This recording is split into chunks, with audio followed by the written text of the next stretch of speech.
La muela del juicio. El zumbido del reloj despertador sacudió la mesita de noche e hizo tintinear el vaso de agua. La radio se puso en marcha y empezó a sonar algo de Bruce Springsteen, ronco y entrecortado. Pablo la apagó de un manotazo, no soportaba a ese tipo. Se incorporó sobre el borde de la cama y se llevó instintivamente la mano al lado derecho de la mandíbula. ¿Todavía te duele?, le preguntó Julia, desperezándose. Me duele aún más que ayer, contestó él antes de apurar el vaso de agua y mantener el líquido en la boca, calmando apenas el dolor de la encía. Tragó con una mueca de sufrimiento. Estoy fatal. El dolor había empezado justo 2 días después de bajarse del avión, como si el aire del medio oeste americano no le sentara bien a sus muelas. No era manera de empezar unas vacaciones. Sofía comenzó a llorar junto a la cama de sus padres. La pequeña cuna portátil que les habían dado en recepción no le debía ser muy cómoda. Pablo se quitó de un tirón los pantalones del pijama y se calzó unos jeans gastados que había dejado en una silla. ¿Te vas?, le preguntó Julia. Encárgate tú de la niña, masculló él, terminando de amarrarse los cordones de las botas. Yo tengo que ir al médico. Si no es más que la muela, volveré poco después de que terminéis de desayunar. Si para entonces estás lista, saldremos a hacer turismo. Julia se levantó y se deslizó hasta su marido casi de puntillas, el vuelo blanco del fino camisón apenas rozaba sus rodillas. Se le acercó y le plantó un beso delicado en el moflete dolorido. El turismo es lo de menos ahora, le dijo. Pregunta en recepción donde hay un buen dentista y vuelve enseguida. Pablo terminó de vestirse y salió de la habitación maldiciendo el calor, el aire caliente y el dolor de muelas.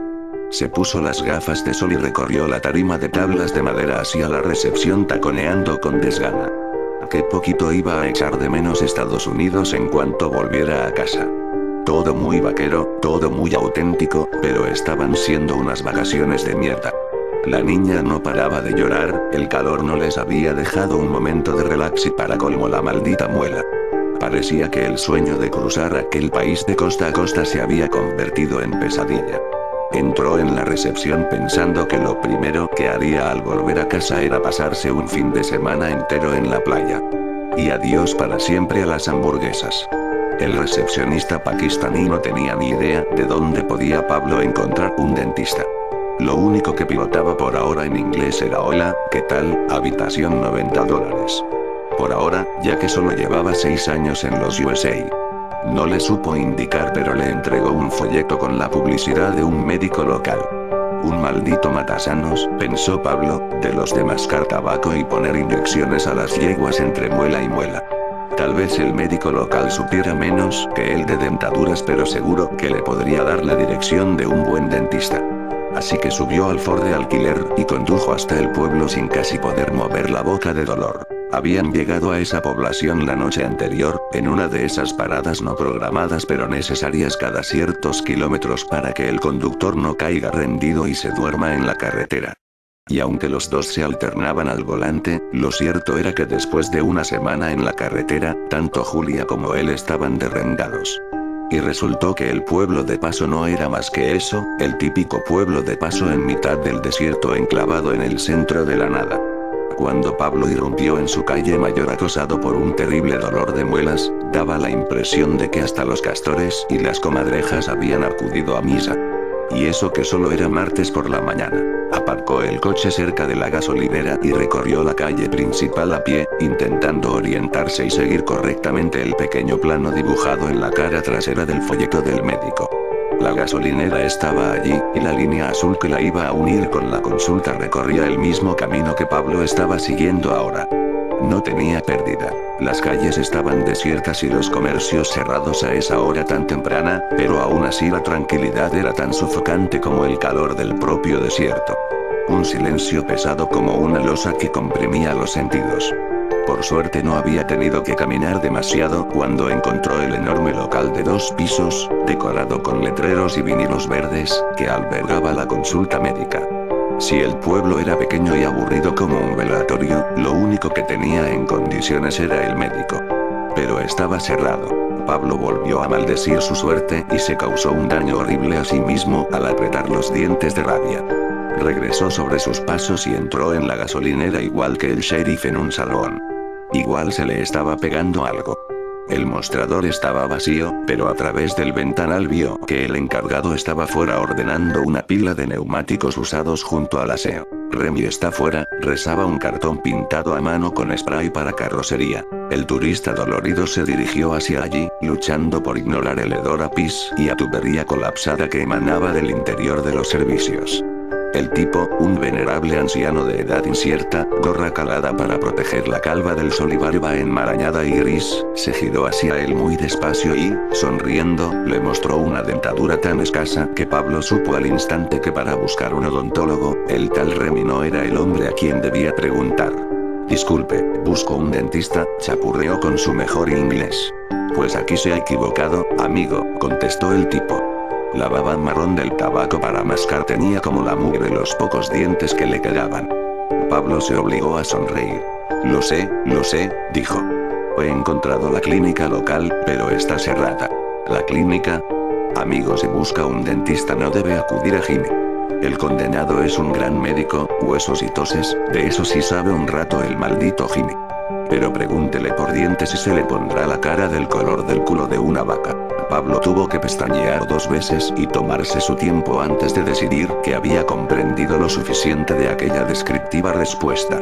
Entonces, ¿dónde puedo encontrar un dentista? El viejo pareció pensarlo un rato. Volvió a sonreír. Era evidente que en ese pueblo no abusaban precisamente de las revisiones odontológicas. Pues lo cierto es que no recuerdo que haya ninguno, y que me corten la barba si no llevo más de 40 años dando guerra por aquí. Pero en cambio estoy bien seguro de que dentro, en la tienda, tengo por algún lado un listín telefónico que le puede servir de ayuda. El viejo Remy no se apresuró en dejar a un lado un neumático tan liso y desgastado que parecía un donut de chocolate, y condujo a Pablo al interior de la tienda, donde en un rincón al fondo se aburría una cabina de teléfono. El grueso libro de direcciones estaba dentro, encima de una repisa. La mano diestra de Pablo se movió deprisa por el índice telefónico, mientras la izquierda presionaba el cachete contra la encía inflamada. La maldita muela estaba saliendo torcida, haciéndose a empujones un hueco en la encía donde no le correspondía. Encontró 3 direcciones en el apartado de odontólogo, la primera era la de la clínica que acababa de visitar, lo que chocaba frontalmente con la opinión que Remy tenía del bueno de Jimmy. De las otras 2 una no le sonaba nada y la otra parecía estar en algún punto de la carretera principal, no demasiado lejos de motel donde le esperaban sus chicas, Julia y Sofía. Aunque no confiaba demasiado en el consejo de Remy, el hecho de acercarse a su familia le hizo decidirse por esta última. Quiso darle las gracias al gasolinero, pero Remy ya estaba de vuelta colocando su pila de neumáticos usados y alimentándose del olor a mierda del baño. Así que Pablo no lo lamentó demasiado y salió deprisa derechito a su Ford y de vuelta a la carretera. El kilómetro que había visto indicado en el listín estaba algo más al oeste que el motel, pero calculó que llegaría en menos de media hora.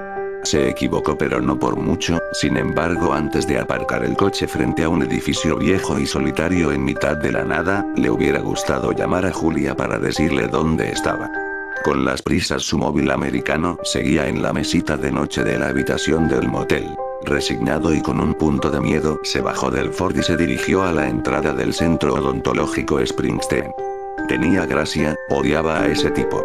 Era un edificio, más que un local, una especie de casa colonial, vieja pero no fea del todo, algo alejada de la carretera y solo indicada por un desvencijado letrero de madera colocado demasiado tarde junto al desvío. Los escalones de madera crujieron cuando los subió y llamó a la puerta de cristal.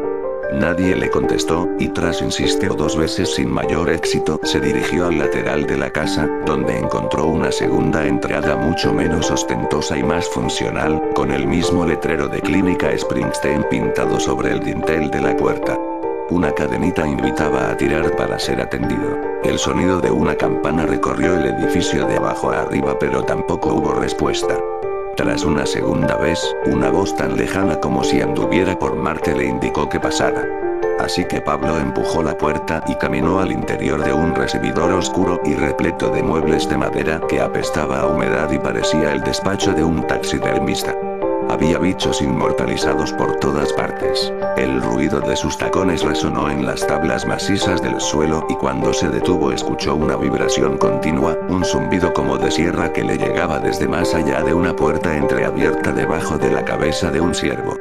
Unos segundos después el zumbido se extinguió lánguidamente, cambiándose por el punteo de unos pasos subiendo una escalera, y un hombre no demasiado alto pero de constitución más bien gruesa, vestido con bata azul celeste y guantes de látex, se asomó por esa puerta y le saludó desde detrás de una mascarilla de tela que le cubría la boca. Disculpe, dijo. Enseguida estoy con usted. Y acto seguido desapareció otra vez escaleras abajo. El ciervo alce o lo que fuera miraba a Pablo con expresión triste mientras este escuchaba extrañado los ruidos que le llegaban desde abajo. El doctor movía cosas de un lado a otro, colocaba algún tipo de instrumental metálico, algunos de los 1000 cachivaches que usan los médicos para aterrar a sus pacientes, en especial los dentistas. Abría y cerraba grifos y hacía rodar sillas, preparándolo todo para recibirle.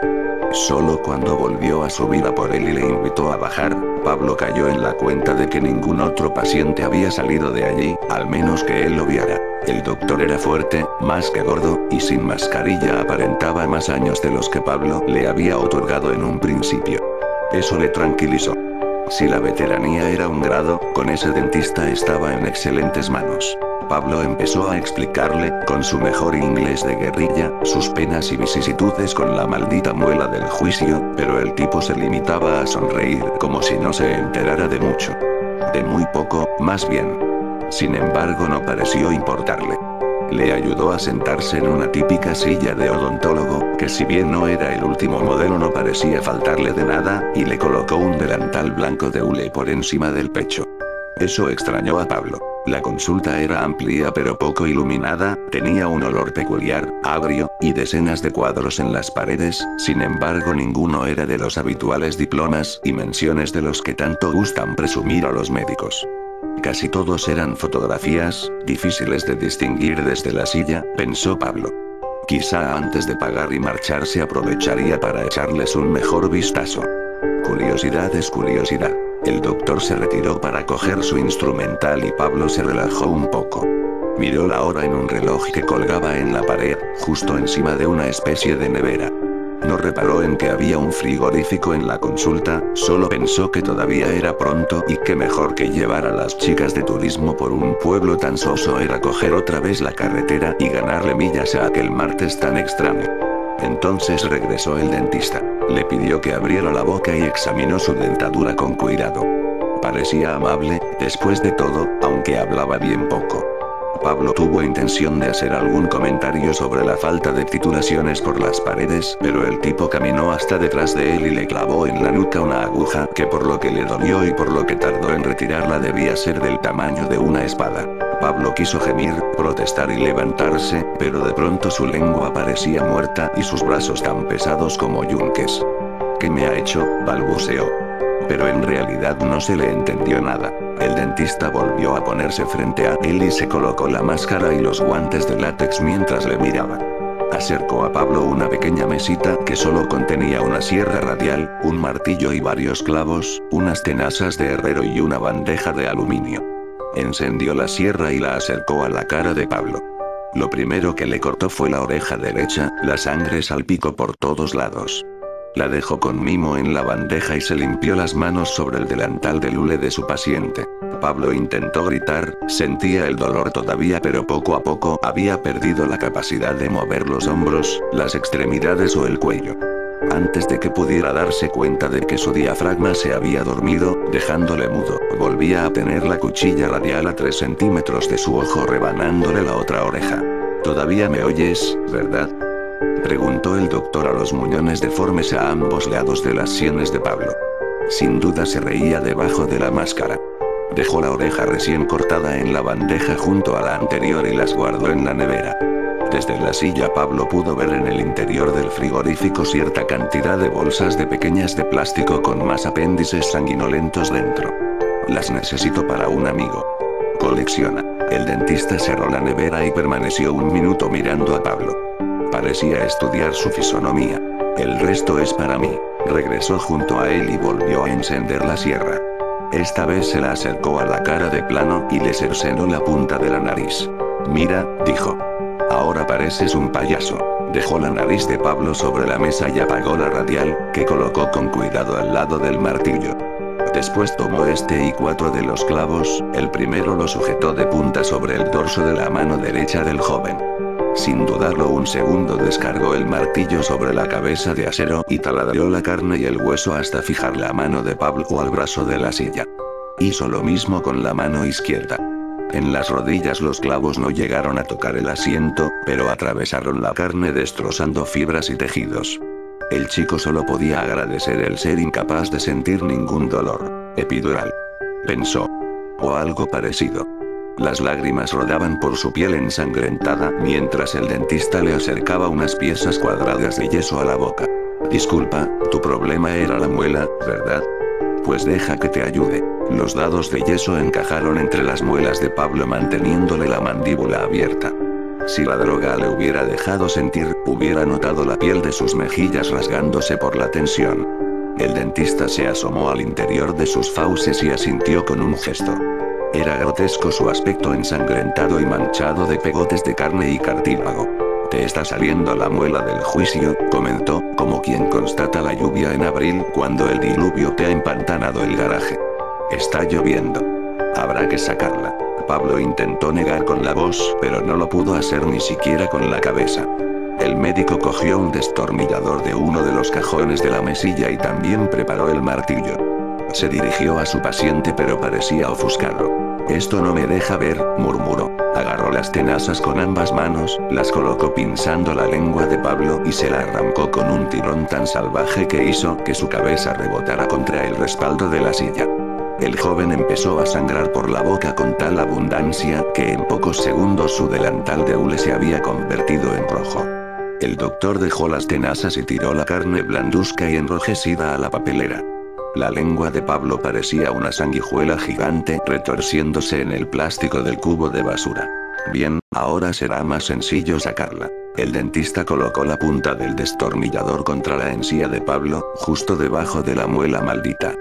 Contó hasta 3 balanceando el martillo y crash. Golpeó con tanta fuerza que este quedó incrustado en la boca del chico. El diente cayó rebotado al suelo y rodó hasta los pies del médico, que lo cogió y lo levantó triunfante. Ya está. Pablo era incapaz siquiera de pestañear debido a la fuerte anestesia.